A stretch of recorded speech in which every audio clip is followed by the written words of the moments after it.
पाकिस्तान 'ਚ पंजाबी कॉन्फ्रेंसां ਦੇ ਸਭ ਤੋਂ ਵੱਡੇ ਨੈਟਵਰਕ पंजाबी नैशनलिस्ट फोरम ਵੱਲੋਂ जी आयां ਨੂੰ। कराची की सब तो वड्डी आबादी पंजाबी होने के बावजूद पंजाबी घट क्यों नजर आते हैं? कौम के लिए बुनियादी अंसर जमीन, जुबान, सकाफत ते तारीख हुंदा है, लेकिन कराची च उत्तर प्रदेश के गंगा यमुना सकाफत वाले उर्दू बोलने वाले हिंदुस्तानियों ने गुजराती, राजस्थानी, मराठी, तमिल, मलयालम, तेलुगु, कन्नड़ा, अड़िया, भोजपुरी कौमां के अफराद ते उत्तर प्रदेशी जुबान उर्दू ते गंगा यमुना वाली सकाफत मुसलत करके इन्हों मुहाजिर कौम बनाया हुआ है। लेकिन इन्होंने कौमां की जमीन, जुबान, सकाफत ते तारीख वख-वख ने। इसलिए उत्तर प्रदेश के गंगा जमुना सकाफत वाले उर्दू बोलने वाले हिंदुस्तानियों की तरफों कराची की सब तो वड्डी आबादी मुहाजिर कौम के होने का प्रोपेगेंडा किया जाता है।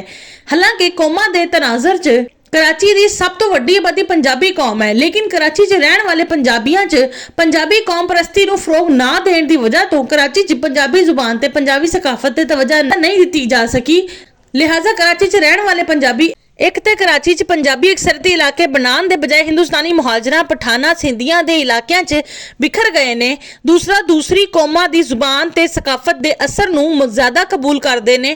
लिहाजा कराची च मसला यह हो गया है कि मशरकी पंजाब तो कराची आके रिहाइश पजीर होने वाले पंजाबी उत्तर प्रदेश की जुबान बोलने वाले ते गंगा जमुना वर्गी सकाफत इख्तियार करने की वजह तो पंजाबी के बजाय हिंदुस्तानी मुहाजिर लगते हैं, जबकि कराची च रहिंदे भी हिंदुस्तानी मुहाजिरां दे असरियती इलाकों च ने।